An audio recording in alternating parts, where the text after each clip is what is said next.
Ladies and gentlemen, please take your seats. Our program will begin shortly. Ladies and gentlemen, please take your seats. Our program will begin shortly.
Good morning, everyone, and welcome to the 2026 IIF In Conversation series to kick off the IIF Spring Meetings Week events. Tim Adams certainly knows how to throw a party. My name is Michael McKee. I am the International Economics and Policy Correspondent for Bloomberg Radio and Television, and it's my pleasure to be the host of today's meetings and to welcome you all here. The Institute of International Finance has curated a remarkable program built around the theme Deciphering Risks, Defining Opportunities, and this week's sessions are designed to foster candid, substantive dialogue and the forces reshaping global finance, from the diversification of trade and capital flows to policy divergence, evolving defense priorities, and rapid digital transformation. A very full agenda. We're delighted to welcome a distinguished group of speakers who have generously shared their time and expertise. It's wonderful to have them and to have all of you here. And now it is my pleasure to introduce Tim Adams, the President and CEO of the Institute of International Finance.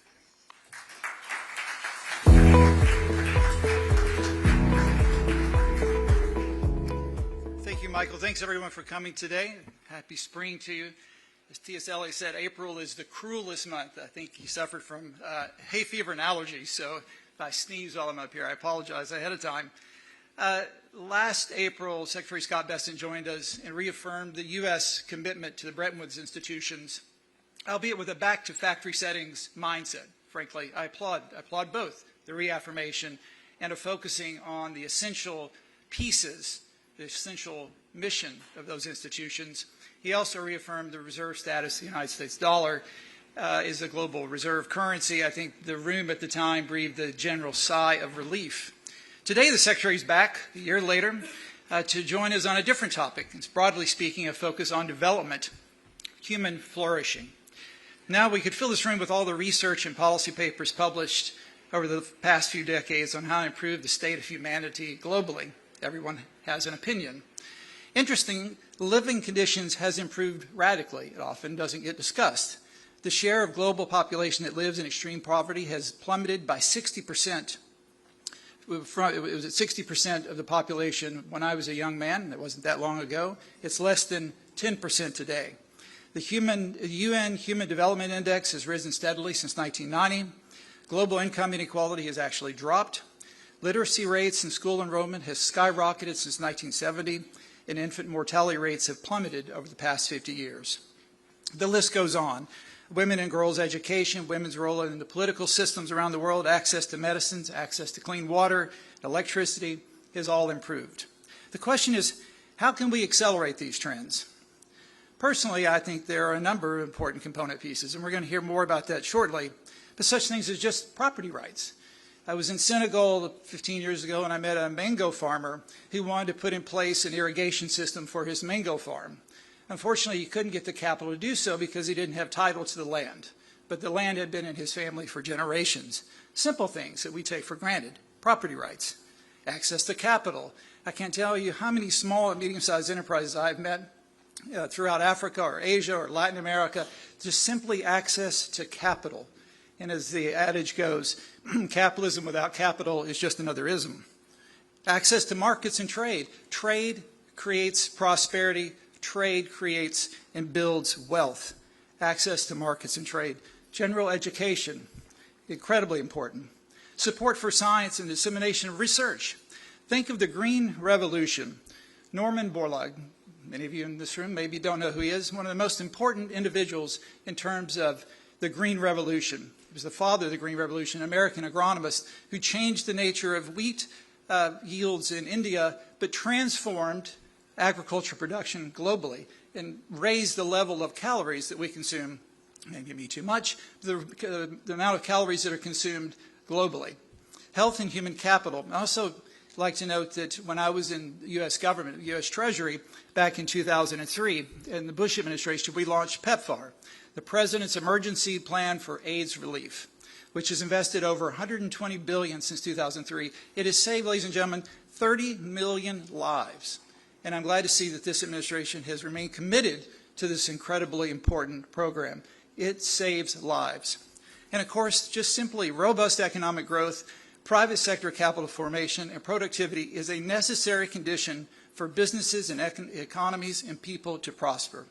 The kind of work that Citi does, or Stanchart, or Revolut, or TI-CREF, general prosperity comes from private sector capital formation, from economic growth. It is a necessary, not always sufficient condition, but you can't have rising living standards without capital formation and economic growth. So here today we're going to deepen the discussion with a conversation between Bjorn Lomborg, who runs the Copenhagen Consensus, and the author of How to Spend $75 Billion to Make the World a Better Place. I've had this book on my desk since it was published in 2014. It's a great publication. If you haven't read it, you should. I'm sure Bjorn will give you some copies. It really is, how do we do development and a cost-benefit assessment? How do we get the most bang for our buck? And that conversation is often missed in this town and other capitals. And of course, we're delighted and honored to have the Treasury Secretary Scott Bessent back today to join us at our spring meetings. So ladies and gentlemen, please invite to the stage Bjorn Lomborg and Secretary Scott Bessent.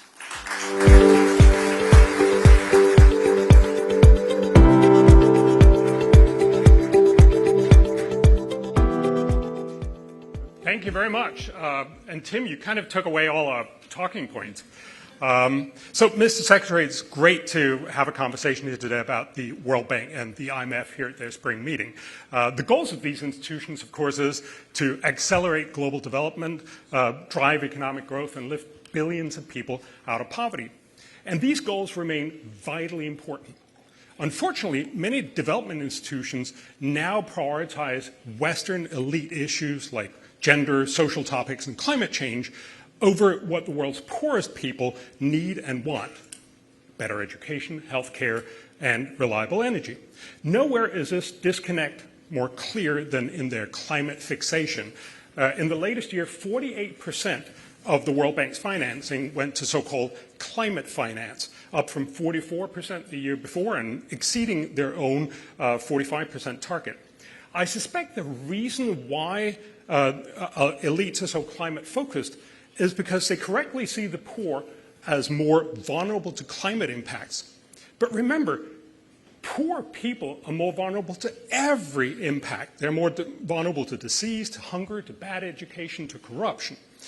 The World Bank and the IMF need to get back to making rational priorities. For instance, using cost-benefit analysis, as Tim also just mentioned. These organizations used to lead the world in cost-benefit analysis.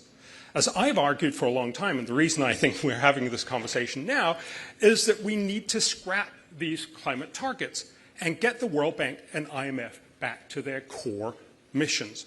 In your speech here last year at the IIF, you made this exact point, and you called on the World Bank and the IMF to refocus on their core missions. In your view, how has the bank and the fund responded, and what more do they need to do? Good. Well, Bjorn, thank you. And good to be back here a year later to talk a little about a report card for the multilateral banks, and to also, the U.S. leads the G20 this year, and I can tell you that our agenda is growth. We believe in the U.S. that the biggest risk to financial stability is a lack of growth.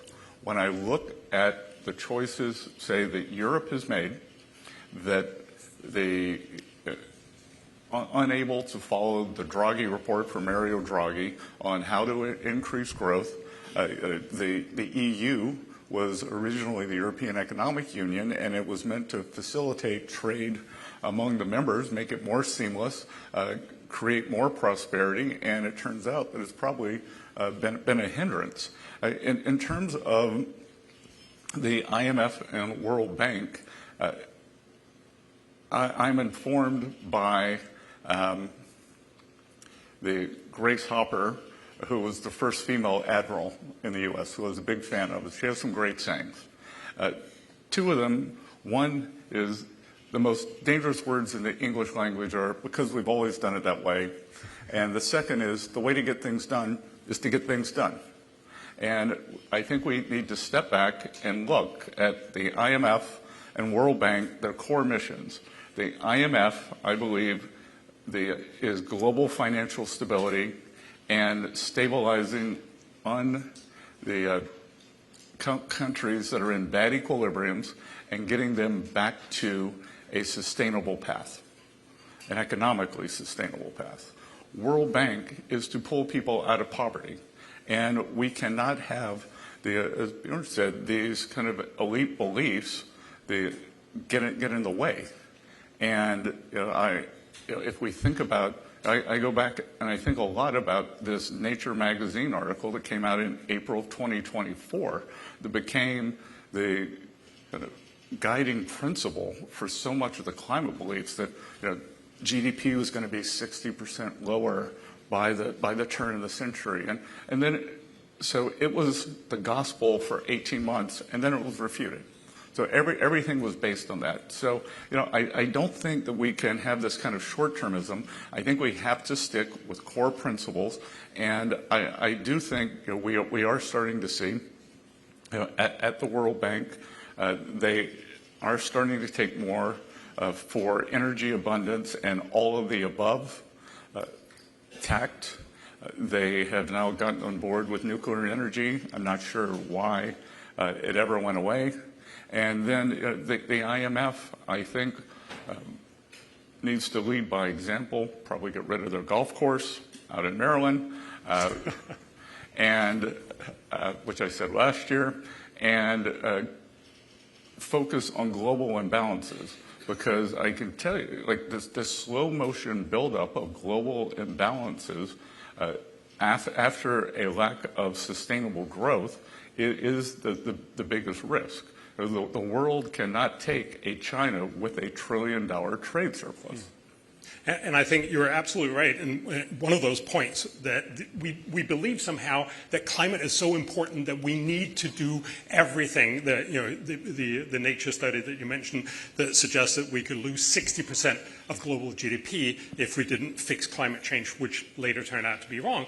But of course, the point is, if that was really true, it should have been rich countries spending rich country money on dealing with climate change. But that's not what's happening. It's mostly rich countries deciding to spend poor people's money through the World Bank and the IMF badly. And this is not what the world's poor are telling us that they want. So I had the fortune to work together with Nobel laureate Tom Schelling, and he often asked the very simple question, how do you best help poor people? Through development policy or through climate policy? Remember, climate policy costs hundreds of trillions of dollars, and it shaves off a tiny fraction of a degree in a century's time. Development policy, like avoiding death, costs just billions or maybe even just millions of dollars and save lives right now. And that, of course, is why development policy often is much, much better if you actually want to help poor people. And, of course, it also builds much more resilience. Look, a hurricane that hits poor Haiti kills hundreds of people. The same hurricane hitting rich Florida kills virtually no one because prosperity protects people. And so we need to get this conversation back, and I think this is exactly where the IMF and the World Bank needs to get back to their core missions. I think it has to be resiliency, supply chains. Again, I think both the IMF and the World Bank have an important role in understanding this debt loop and downward spiral that many countries are in. Several countries, one in particular, have done the equivalent of a loan-to-own program with a lot of these countries, and there's a lot of undisclosed debt. There are a lot of tolling arrangements that are unfortunate, and I think only these multilateral banks can effectuate that. But again, I do want to congratulate them. The IMF was willing to say this time it's different with Argentina, and Argentina's been a fantastic success. They're accumulating reserves every day as we speak. The tens of millions of people there that are being brought out of poverty. The government of Javier Milei, I'm very interested to see, it was the poorest elements of Argentine society who voted for him this time around, and the young people. So there's optimism there. And then the IMF is working on bringing Venezuela back into making it look more like a normal economy, and I think will play a very, very important role there. And the World Bank leadership in terms of energy and unlocking resources and stability for the very poorest countries, I think is back on a good trajectory. Yeah. If you don't mind, I'll pick you up on that energy point, because last October you withdrew the United States from the Green Climate Fund because, in your words, their goals run contrary to the fact that affordable, reliable energy is fundamental to economic growth and poverty reduction. And I think that sort of shows the general point of, we often forget how energy really powers modern life. It warms us in the winter, it cools us in the summer, it transports us. I mean, I look around this room and I think pretty much everyone is from somewhere else, and this is what energy does. Energy allows us to live better than kings of the past. Energy really is prosperity. Yet, the climate fixation that we've been talking about means that both the World Bank and the IMF has pushed for a rapid shift away from fossil fuels and towards renewables, and for a total ban on fossil fuel investment. And I think they need a reality check. There is no transition taking place. Globally, we use more renewables, yes, but we also use much more fossil fuels. The world still gets more than 80% of its total energy from fossil fuels, and the decline is so slow that on current trends, we will only get to 0% in 4 to 10 centuries. Germany has spent famously 700 billion euros on its energy shift since 2002. Electricity prices have more than doubled, and yet Germany's energy is still 79% fossil fuels. China produces most of the world's solar panels, wind turbines, and electric cars, but much of this, of course, is produced with coal. China's energy is still 87% fossil fuels. I would say a Chinese EV is a coal-powered vehicle. A lot of it is in China, and of course, especially some places which are driven enormously on coal, for instance, India. They emit more. But the real point, I think, is that poor countries want to get rich like China did. They want to use more energy, and much of this will be fossil fuels. They don't want to copy Germany, and they don't have 700 billion euros to blow on climate policies. So forcing poor nations into renewables that even rich Germany or China aren't achieving is just simply hypocritical. In your IIF speech last year, you called on the World Bank to focus its efforts on expanding developing country access to reliable and affordable energy, and you criticized its climate targets. You noted that the IMF devotes disproportionate time and resources on climate, even though it's not part of the fund's mission. So what have you seen from the bank and the fund in these areas since your speech, and what more do you expect from them? Again, as I said earlier, I think the World Bank has made a good pivot. They are now pushing, or they are a proponent of nuclear energy. I'm not sure how that wasn't considered a renewable for so many years. I mean, if you look now, France is powering the European energy grid, and their reactors are running full blast. And they're also one of the cleanest. And it's one of the cleanest. But when you think, the Europeans got into this terrible recursive loop because they decided to turn off their nuclear energy. The Germans became more dependent on Russian crude, and then the Russians were selling them the crude to finance the war against them. So, but I do think that the World Bank is moving to an all-the-above energy process and program, and again is getting back to the core mission of lifting people out of poverty. And I would just say too, I always find it's very good to follow not only what people say but what they do. And Bill Gates, who for a long time had pushed this climate agenda, again has also changed tact. And if you read his recent speeches, he believes we're going to innovate our way out of this. And if you look, I think the Gates Foundation has something like $13 billion of investments in energy innovation. And look, no one's expecting Deus ex machina one day and everything will be fixed. But in the U.S., we were going to run out of everything. Well, we're going to run out of everything, but we were going to run out of the crude derivatives, and then fracking was invented, and now the U.S. has the larger reserves than Saudi and Venezuela. On the other side, the IMF, I think, getting back to this message of stability, of monitoring global imbalances, of stepping in early, and I didn't always agree with Ben Bernanke's monetary policy, but what I always admired with Federal Reserve Chairman Bernanke was he had a framework. And you could almost see, if you ask him a question, he ran it through his framework, and everything was always consistent with Chair Bernanke. And I think with the IMF and the World Bank, the framework needs to always be consistent. Yeah. I think, and on the Bill Gates point, I think really two things stand out. First of all, the innovation point that you just made. I mean, this is what has always solved the problem.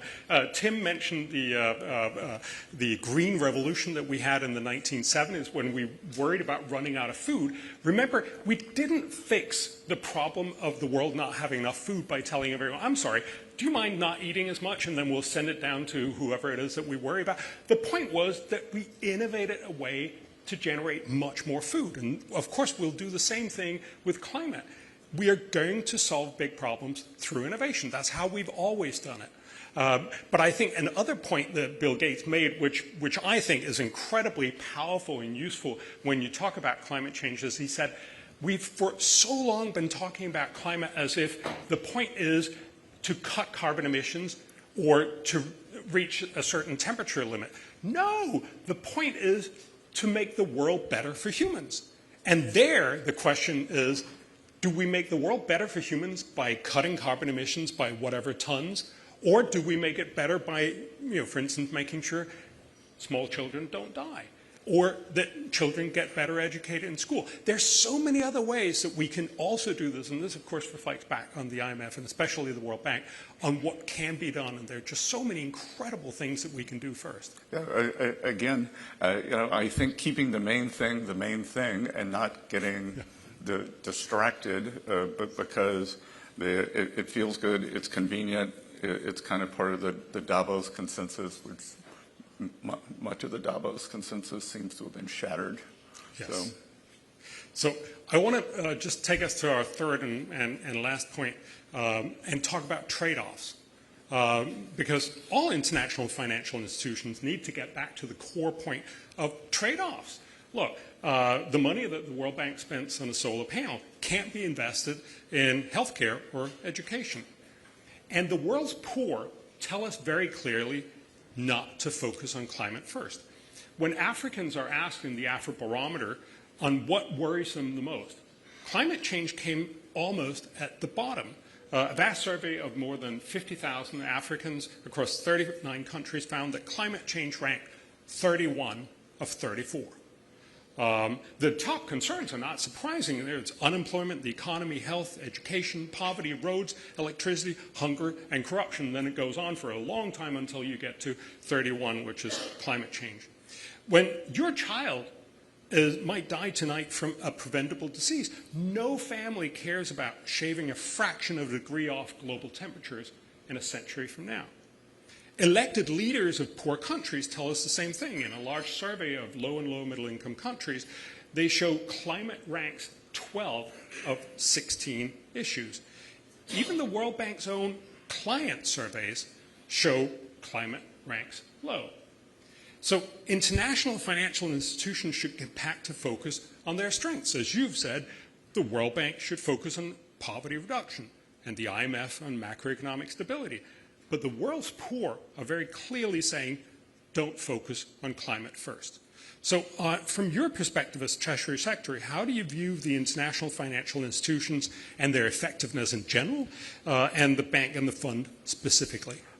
Again, I would also highlight that it's not a unique survey item among the world's poorest. Germany instituted very, very strict remodeling and rebuild requirements for German households. So you had to spend, I can't remember, it was 30, 40, 50,000 euros to upgrade to a more green house, and they're all getting voted out. Yep. So privation is not a good motivator. But again, I do think that we are determined, as I said last year, with the multilateral institutions, the banks. The U.S. wants to be in it to win it. We want to be good partners. America first does not mean America alone. And we want to go back to basics. And these banks were invented around Bretton Woods, which was post World War II. Europe was, and Asia was a unique time in America, and it led to incredible prosperity across the world. So why can't we do that again? And why can't we focus on growth? Like, what are the tools? What is hindering growth of these economies? Is it the unsustainable debt, which is the IMF? Is it the poor infrastructure, health and hygiene, which is the World Bank. Because, I think for a time we kind of skipped the foundational elements and tried to jump to something else, kind of luxury beliefs, in terms of if a government was not able to fund itself, or if people are not able to feed themselves. And I think we've just got to get back to that. I think Ajay and Kristalina have gotten the message and are moving forward in a very, very constructive way, and I want to congratulate them. Yeah, no, that's great. And again, when you have to decide what to do, obviously, I'm an advocate for cost-benefit analysis, so I'm going to be sitting and saying they should be looking at it. But really, if you think about it, the World Bank and IMF used to be world leaders in cost-benefit analysis. And it makes sense. If you only have limited money, if you have to think about trade-offs all the time, you have to ask yourself, where can we spend scarce resources and do the most good in the world? And this is exactly what cost-benefit analysis does for you. It allows you to pick out the really, really good policies and make it just much more likely that we can actually achieve all these goals that we're talking about. Well, yes, and I think projecting anything that, if you look, economists have trouble projecting 3, 6, the 12 months, whether it's my economist at Treasury, whether it's the IMF or World Bank economists, and try to project something so far into the future. If you think about a y-axis and an x-axis, what we're really thinking about is the z-axis in terms of the trajectory. And why does the trajectory matter? Yes, the climate does change. As we all know, that the natural habitat for the Earth is actually water. Ice was probably it's a very long cycle, but ice was an unusual cycle. And we are going through cycles, and I believe that it is very difficult to deconstruct the reasons around why anything changes. But I think we've got to step back. What do we know? We know it's changing, and how do you increase resiliency? Yeah, exactly. And resilience really comes from more prosperity. And at the end of the day, of course, yes, climate change is a real problem. But if you're poor, if you have all these other problems that you struggle with, and you're vulnerable to disease and corruption and bad education and so on, these are the things that we can really help people with first. And so this is where both the world's poor is telling us we should focus, and this is where we can do the most good. And the cost-benefit analysis very clearly says this is where we should be spending our money. Look, I couldn't agree more. U.S. foreign policy got off course. At a point in Afghanistan that it became a social mission, and the mission was, okay, we have to do this in the schools, and we have to have these goals. And now, like, Afghanistan's fallen back into ruin, and what we should have done was try to make a sustainable government rather than try to, from the top down, overlay our values on a completely different system. I think we could have gotten a very different outcome. So I notice that we've run out of time, but I wanted to stop you when you said, I couldn't agree more. Right. So thank you. Well, thank you. And again, my message is I think that both of the institutions are working on getting back to their core missions. I look forward to working with them over the remainder of President Trump's term. I think that they have a valuable role, and I believe that we can all work together. The U.S. will have G20 this year, G7 next year, and the coordination between the U.S. leadership in both of those and IMF and World Bank, I think, can be very powerful. Brilliant. Thank you. Thank you.